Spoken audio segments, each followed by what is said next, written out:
I was standing knee-deep in mud and cow manure with a pitchfork in my hand when the wedding orchestra kicked up "Here Comes the Bride." And let me tell you, it took me a full 5 seconds to realize. Those weren't just musicians rehearsing on somebody else's land. They were marching straight down an aisle they'd built smack through the middle of my alfalfa field with 100 white chairs. A floral arch, photographers bustling around, a buffet table shimmering under rented chandeliers, and a bride in a lace gown spinning across my soil like she'd bought the deed at Walmart. I hadn't rented my farm to a soul, and yet, there she was, beaming for the camera, while her mother, Karen, the HOA president, who'd been pestering me for months about property uniformity, ordered caterers around as if she'd personally purchased the whole valley. My cows watched from behind the fence, chewing cud slow and thoughtful, as if they too couldn't believe an HOA Karen had hijacked their home for a wedding no one invited me to. Last week, I told her point blank not to trespass again. She'd just laughed and waved me off, saying it was community ground, that my farm's open meadow was the perfect communal event space. Next thing I know, her SUV's blocking my barn, fake wooden signs read, "Reserved wedding area," and directions to her guests. Feature my own address.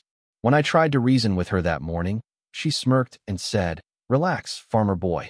You'll thank me when you see how beautiful it looks." 15 years. I've maintained every inch of that land, plowed it, seeded it, fertilized it by hand. That pasture isn't just soil to me. It's my living, my sweat, and my memory.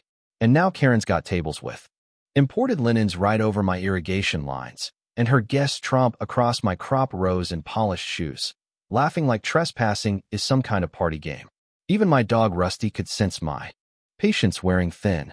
I wanted to storm out there and shut the whole show down, but you know what? I figured there's a bigger kind of payback than anger, one that sticks longer in the memory.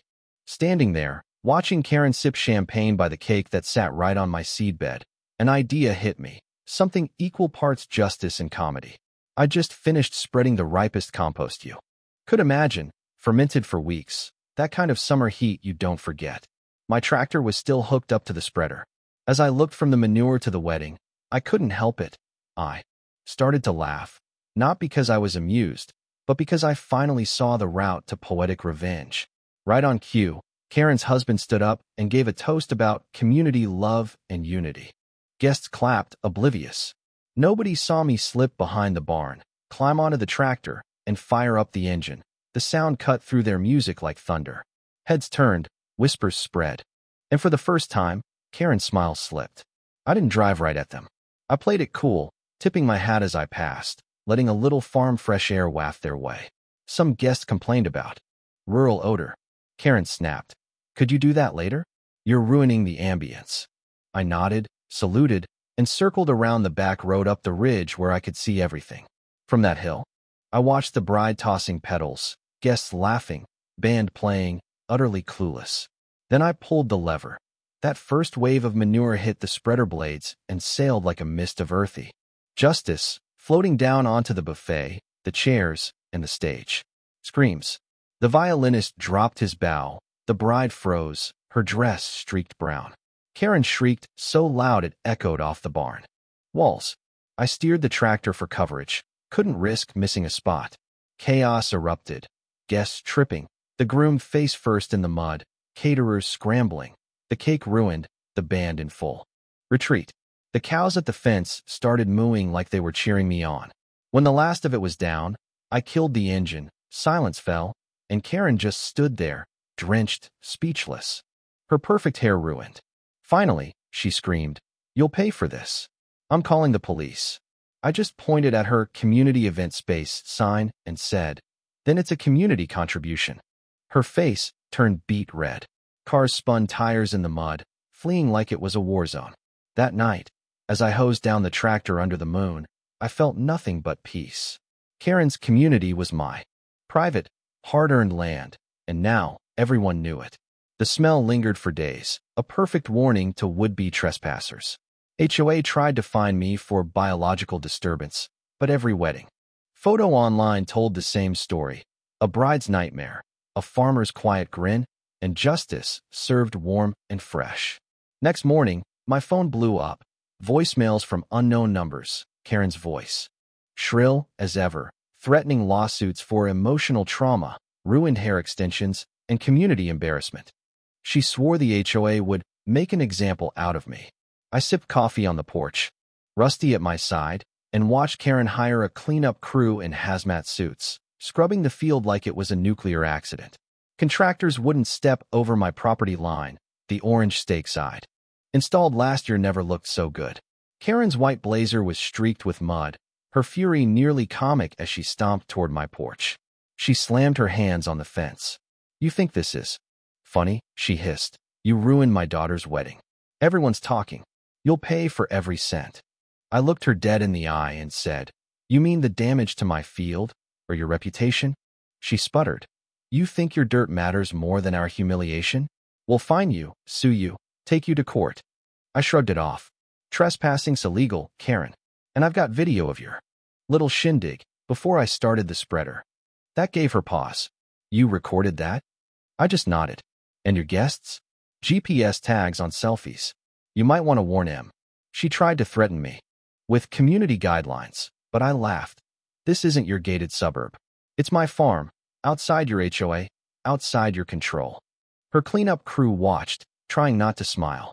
She marched off, phoning her attorney, who called me later, listing damages, distress, environmental hazard, reading straight from Karen's script. I let him finish, then explained I had drone footage of Karen, directing trucks, hammering my fences, the whole 9 yards. He said he'd review the situation.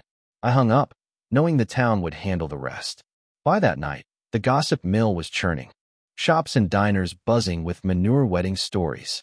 Clips surfaced online, guests sprinting, the bride shrieking as brown rain fell, Karen slipping in the mud. Farm justice. HOA 0. Farmer 1 inch. Even a meme page popped up. The world didn't need my side. They saw everything. 3 days later, Karen called a community dignity meeting at the HOA clubhouse. Flyers everywhere. I showed up out of curiosity. As soon as I walked in, silence. Karen tried to call me a vandal, dangerous, but someone asked, "Didn't you trespass on his farm?" Another, "Is it true you didn't get a permit?" Questions flew. Karen's voice cracked. Her little empire crumbled right there. Later, she texted, "You've made your point. Let's end this before it gets worse." I ignored it. She wasn't done. People like her never are. They push until they trip over their own rules. A week later, just as things started feeling normal, I spotted a white SUV near my mailbox. Karen's. Model, no plates. She rolled down her window, oversized sunglasses and all. "Good morning, neighbor. Lovely day." That fake cheer meant only one thing: trouble. We voted to expand community boundaries. Your land falls under the HOA now. Congratulations. She handed me official papers. Total nonsense. No seals, just signatures from her friends. I told her, "You've got no authority outside the neighborhood." She leaned in. "Oh, but I can. Board already approved it. Once it's official, you'll need HOA approval for everything. Noise, animals, even your waste spreader." I just said, "Good luck with that," and walked away. But I had a bad feeling. She might have filed some zoning petition. That night, I called my friend Bill at the county office. Sure enough, Karen submitted an expansion under Community Development Phase 4, calling my farm a recreational buffer. Trouble is, her map was 10 years out of date. She'd claimed land that was never hers. Her proposal was dead on arrival. At the next clubhouse meeting, she'd even invited the county clerk and local reporters. I showed up with my deed, zoning map, and recent survey. "This farm's been private agricultural land for 15 years. Not yours, not any HOA, and not under your authority. And, Karen, you used a 2005 zoning map. The borders changed in 2013. Your request isn't just invalid. It's possibly fraudulent." The crowd murmured. Clerk said, "Looks like Mr. Johnson's correct. Petitions denied." Karen's jaw dropped. I whispered, "Next time, try asking before trespassing." Folks shook my hand, laughing. Karen stormed out, but I knew she'd come at me another way. I started reinforcing fences, motion cameras, boundary signs with QR codes linking to the deed. Now anyone could check for themselves. Private agricultural land. No entry without owner's consent. 10 days later, Karen was radio silent. Too silent. No HOA newsletters. No jogs past my gate. I braced for the next round. Sure enough, 2 black county SUVs showed up, environmental inspectors. Anonymous complaint of illegal waste dumping. They poked around, tested soil, measured my spreader. I had nothing to hide, all receipts for legal fertilizer, but it was clearly another one of Karen's games. When they left, I spotted Karen parked in the trees, binoculars out. I laughed. That evening, I found fresh tire tracks on her side of the creek, and it clicked. Maybe she was the one playing with environmental rules. I had bill check permits. Turns out, the HOA had an irrigation pump pulling water from my creek, unauthorized. Next day, I filed a complaint for unauthorized diversion. County trucks soon swarmed her entrance, testing the pump. Water samples, the whole 9 yards. Karen marched to my fence, waving a paper. You filed a complaint. They're threatening to fine us. I shrugged. Just following the rules, Karen. Can't have unregulated water hurting the ecosystem, right? She screamed. You're insane. You can't keep doing this. I grinned. You started it, and now I'm thanking you for teaching me the system. She stormed off, Rusty barking like he was cheering. The next week was a chess match. Her lawyer sent letters about health hazards and noise, which I ignored. I reported her for illegal public gatherings on farmland, and this time, the board investigated. When her notice came, I figured she might finally back down. But no, Karen decided to go out with a bang. Late at night, I saw lights on my field. Karen, clipboard in hand, barking orders as men set up a stage and tents. I rolled up and asked, what now? She said, community restoration fair. County gave us temporary permission. I pointed out she was on my land again. She smirked, prove it. Boundaries are under review. I just nodded and left. This time, I had a plan better than any tractor. I prepped my Barnes compost tea, brewed strong, meant for spring fertilizing. The smell alone could make a raccoon faint. With my sprinklers hooked to the tanks, I waited for the right wind. At noon, Karen strutted onto the stage in a pink jacket, talking about building bridges and community respect. I flipped the valve, a mist drifted down, and suddenly, respect took on a whole new aroma. At first, folks thought it was normal farm air. Then came wave 2. People sniffed, frowned, covered mouths. Karen gagged into the microphone. The third wave rolled in, and the crowd panicked. Mud everywhere, banners dragged, food abandoned, the restoration sign now streaked brown. Karen stood in the middle of it, hair matted, pink jacket ruined, screaming at the sky. I called out. Smells like unity to me. Social media lit up again, side-by-sides of her wedding and the restoration fair disaster.